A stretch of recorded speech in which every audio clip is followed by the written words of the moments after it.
Hello students, good morning. Welcome to the Bhuj English School Trust संचालित जैनाचार्य Shri Ajmar ji school online classes social science standard 8 chapter 1 socio religious reform. Let's continue page number 2। Last हमने राजा राम मोहन रॉय और दयानंद सरस्वती के बारे में discuss किया था। जो नेक्स्ट टॉपिक हमारा है वो है Ramakrishna Paramhans. Ramakrishna Paramhans was the torch bearer of the Indian culture. He was also a reformer and saint who had sought the truth through all the religions. Ramakrishna Paramhans एक टॉर्च बियरर थे जिन्होंने एक उजाला, एक दिशा दिखाई इंडियन कल्चर को। इनफैक्ट वो रिफॉर्मर के अलावा एक सेंट भी थे, साधु भी थे, जिन्होंने रिलीजन के थ्रू सच की तलाश की और लोगों तक अपनी बात पहुंचाई। He was born in Kamarpukur village of Hooghly district in Bengal. वो बंगाल से थे, डिस्ट्रिक्ट का नाम था हुगली और उनके विलेज का नाम था Kamarpukur. He took interest in the religious activities from his childhood. बचपन से ही उनको रिलीजन में रिलीजियस एक्टिविटीज़ करना बहुत पसंद था। वो बचपन से ही उन्होंने बहुत ज़्यादा इंटरेस्ट लिया था ये सब चीज़ों में। He became a priest in the Kali temple of Dakshineswar near Kolkata. Kolkata में एक टेम्पल आता है काली टेम्पल दक्षिणेश्वर के पास, वहाँ पर वो मंदिर के पुजारी बन गए। वहाँ पर उन्होंने उनकी सेवा की। Many people were attracted towards him due to preaching on purity of character and deep knowledge. उन लोग उनकी तरफ आकर्षित होते थे, अट्रैक्ट होते थे, क्योंकि उनका जो प्योर कैरेक्टर था, जो सच कैरेक्टर था और उनके अंदर जो डीप नॉलेज था, उस वजह से लोग उनसे अट्रैक्ट हो रहे थे, उनके पास जाने की कोशिश कर रहे थे और उनको समझ रहे थे। He try to attain god in various form. उन्होंने ऊपर वाले को, भगवान को, गॉड को अपने अलग अलग वेरियस फॉर्म में अटेन करने की कोशिश की कि किस तरीके से उनको भगवान मिलते हैं।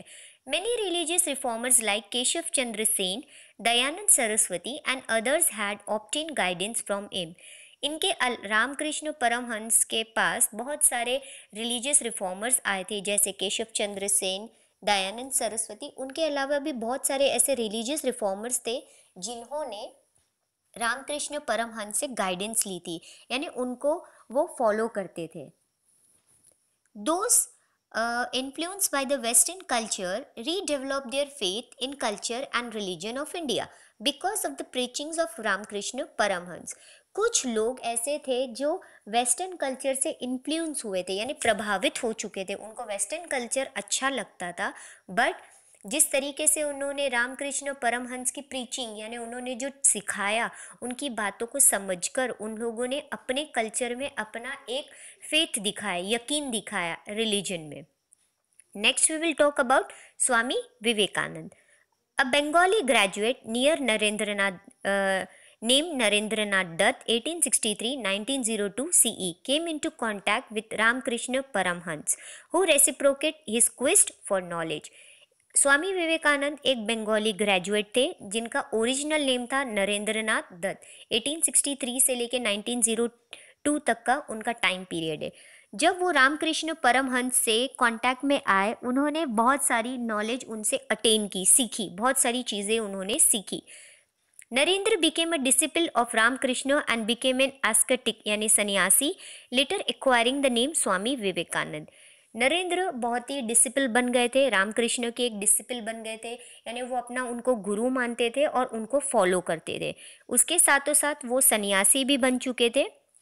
संन्यास लेने के बाद उन्होंने अपना नाम चेंज करके स्वामी विवेकानंद रख दिया। He did an intensive study of the Indian and western philosophy. उन्होंने बहुत डीपली स्टडी की थी, इंडियन और वेस्टर्न दोनों ही फिलोसफी पे स्टडी की थी। Swami Vivekananda advise people to serve the poor and look for god in needy people.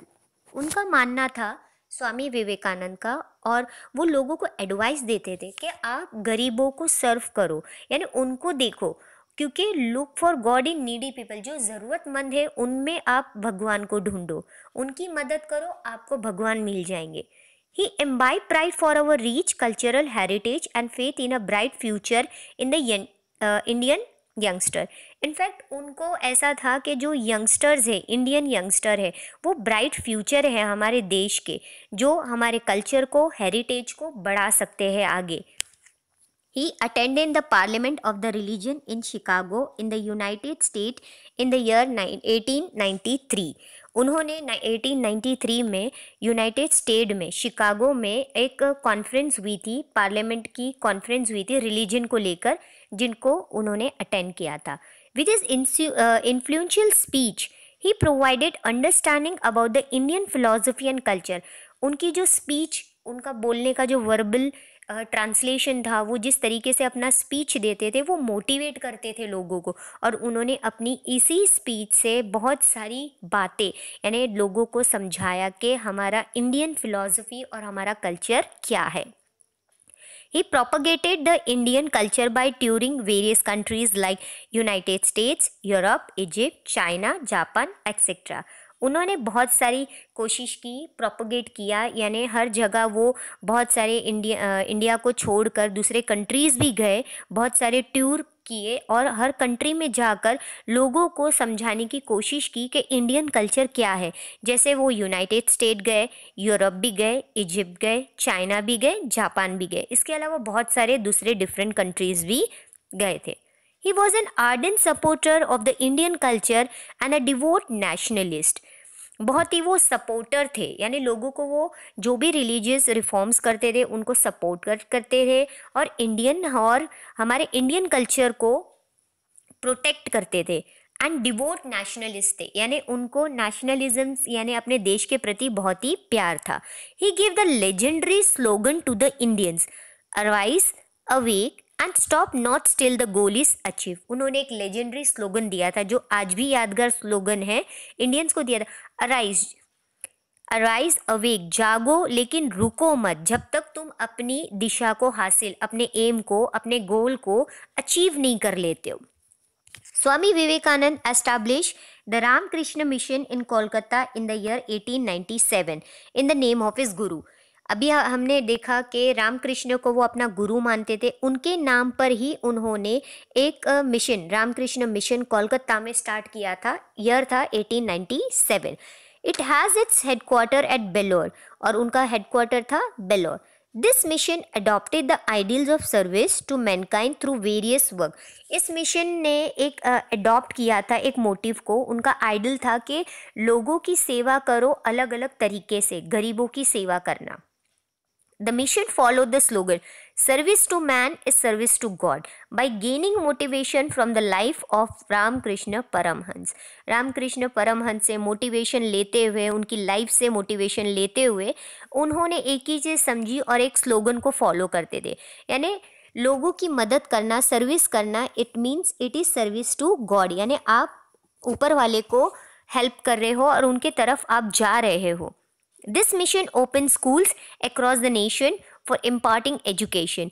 इस मिशन ने, रामकृष्ण मिशन ने डिफरेंट स्कूल्स ओपन की नेशन में, हमारे country, across the nation, country के बाहर भी, ताकि एजुकेशन अच्छे से सबको मिल सके. Hospitals were run by the mission to help the people in the need. In fact उसके अलावा उन्होंने हॉस्पिटल्स भी बनाए थे ताकि जो गरीब लोग हैं उनकी वो सेवा कर सके, उनकी हेल्प कर सके. Even today, the branches of the mission are functional in India and abroad. आज के डेट में भी जो ये मिशन जारी है, जो इंडिया में भी और अब्रॉड में भी चालू. नेक्स्ट सी पेज नंबर 4. अब हम बात करेंगे reformation movements in the Muslim community. अब तक हमने देखा किस तरीके से हमारे जो रिफॉर्मर्स थे उन लोगों ने स्टेप लिया और लोगों के लिए क्या क्या किया. Now let's see reformation movements in the Muslim community on page number 4. In the early 19th century, social and religious reforms were initiated in Muslim community under leadership of people like Haji Sharayatullah from Bengal and Sir Syed Ahmad Khan from Rai Bareilly in Uttar Pradesh. जिस तरीके से reformation Hindu community में भी हो रहे थे, उसी तरीके से 19th सेंचुरी जब आया, अर्ली 19th सेंचुरी, तो सोशो और रिलीजियस रिफॉर्म्स मुस्लिम्स कम्युनिटी में भी इनिशिएट हुए, यानी स्टार्ट हुआ. और कुछ लीडरशिप थे, जैसे बंगाल से थे हाजी शरायतुल्ला और राय बरेली यूपी से थे sir Syed Ahmed Khan. They were motivated by the preachings of the religious leader Shah Waliullah Delhi of Delhi. वो मोटिवेट हुए थे, जो एक लीडर थे शाह वलीउल्लाह, जिसको जिनका नाम है, उनकी प्रीचिंग्स को देखकर उन्होंने भी बिलीव दिखाया कि हम भी रिलीजन के लिए हमारे कुछ कर सकते हैं। They believe that the Britisher could establish their rule in our country as the Islam in India was becoming weaker and corrupted. अब मुस्लिम कम्युनिटी में जो ये लोग थे, जो लीडरशिप्स थे, जो लीडर्स थे, उनको ऐसा लगा कि ब्रिटिशर्स अपना रूल जमा रहे हैं उनके रिलीजन के बेसिस पर, और इस्लाम बहुत ही ज़्यादा वीक और करप्ट होता जा रहा है। जिस तरीके से हिंदू कम्युनिटी को भी लगा कि उनके कल्चर को, रिलीजन को वो लोग चोट पहुंचा रहे, उसी तरीके से मुस्लिम्स के अंदर भी यही फीलिंग स्टार्ट हो गई।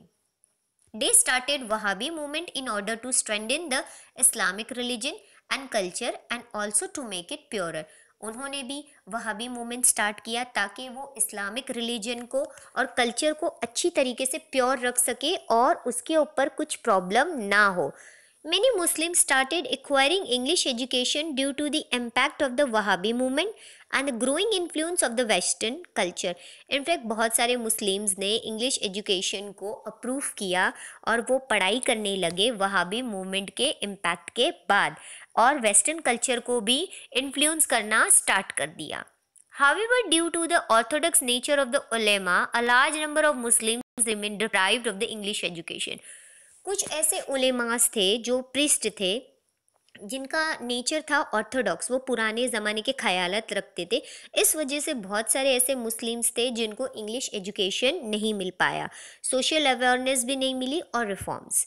That is why the education of Muslims and the subsequent rise of the middle class was not satisfactory. इसी वजह से एजुकेशन जो मुस्लिम्स को मिलना था और जो मिडिल क्लास के जो पीपल थे वो सेटिस्फैक्ट्री नहीं हो पाए। Sir Syed Ahmad Khan was born in an aristocratic family. During the revolt of 1857, he was serving the East India Company as an employee and had remained loyal to the company. Sir Syed Ahmad Khan जो UP Raebareli से थे, वो उनका birth born हुआ था, उनकी जो family थी वो एरिस्टोक्रेटिक थी। जब 1857 में रिवोल्ट हो रहा था तब वो sir Syed Ahmed Khan East India Company के एक एम्प्लॉय थे और बहुत ही वो लॉयल रहे थे अपनी कंपनी के तरफ। उन्होंने उनके साथ कोई भी बेईमानी नहीं की। After his retirement in 1869 he went to England and was influenced by the liberal ideas of the West. जब वो रिटायर हो गए कंपनी से 1869 में, वो इंग्लैंड गए और वो वहाँ के जो वेस्टर्न कल्चर के जो लिबरल आइडियाज़ थे, यानी जो आज़ादी मिलती है, जो लोगों को फ्रीडम देता है, उससे बहुत ही इन्फ्लुएंस्ड हुए। He advocated the idea of acquiring the English education as a mean to reform the Muslim community of its orthodox attitude and backwardness. उन्होंने कोशिश की, उन्होंने जो आइडिया को एब्जॉर्व किया, उनके हिसाब से था कि जो इंग्लिश एजुकेशन हम ले रहे हैं वो हम हमारे लिए ले रहे हैं, और जो ऑर्थोडॉक्स माइंड के जो एटीट्यूड थे, जो बैकवर्डनेस थे लोगों को, वो दूर करना चाहते थे। ही स्टार्टेड अ मैगजीन नेमली तहज़ीब उल अखलाक इन 1870। उन्होंने एक मैगजीन भी स्टार्ट की थी 1870 में जिसका नाम था तहज़ीब उल अखलाक। He established the Aligarh Muslim College in 1875, which is known as Aligarh Muslim University today.